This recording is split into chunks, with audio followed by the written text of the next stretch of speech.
இப்பதான் திமுகவுக்கு தெரியும் காங்கிரஸ் எவ்வளவு பெரிய ஈனப்பய துரோகப்பய அப்படி இன்னைக்கு தானே திமுகவுக்கு தெரியும்.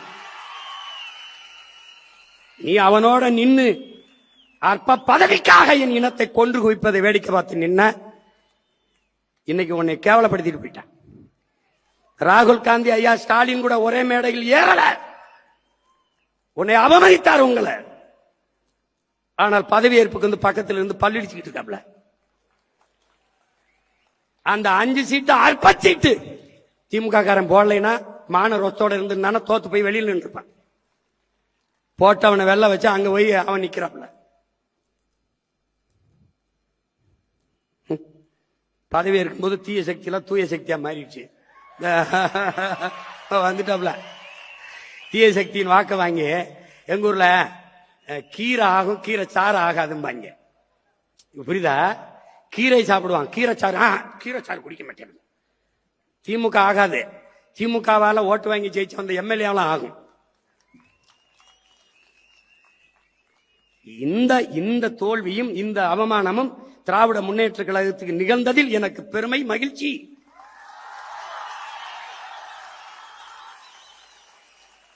நீ செத்த பணத்தை தூக்கி சுமந்து உயிர் கொடுத்துக்கிட்டு இருந்தா, இல்லைன்னா அன்னைக்கே 10 ஆண்டுகளுக்கு முன்னாடியே புதைச்சிருப்பேன். நான் புதைச்சிருப்பேன்.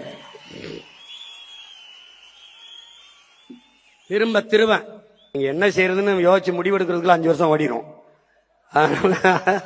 நீ அதை பத்தி கவலைப்படாம இரு. ஆனா ஒண்ணு, அண்ணன் சொல்றதை மட்டும் கேட்டு. நாம் பேசுவது வேடிக்கையா இருக்கிறது, வேடிக்கை காட்டினது தலைவனா தெரியுதான். ஒன்னும் பண்றதுக்கு இல்லை, ஒன்னும் பண்றதுக்கு இல்லை. அவர்களுக்கு தேவை கருத்து அல்ல, வெறும் கவர்ச்சி. யாரு வேட்பாளர்னு தெரியாது, என்ன சொல்றான்னு தெரியாது, அவன் வேலை செஞ்சாலும் தெரியாது. எதுக்கு போடுறோம் ஏன் போடுறோம்னு போட்டு கடைசியா வென்றவர் இவர் தான் வேட்பாளரா விளங்கிரும்டா நாடு. டே விளங்கிரும்டா. இதுக்கு marks, Lenin, Engels, இங்கர்சாலு, Socrates, Plato, Aristotle, புத்தன், பூலே, அம்பேத்கர், பிடல் காஸ்ட்ரோ, சேகுவேரா, பகத்சிங், வள்ளுவன், கம்பன், கபிலன், இளங்கோ எல்லாம், பாரதிதாசன், பெருஞ்சித்திரனார். ஒரு இளவும் தேவையில்லை,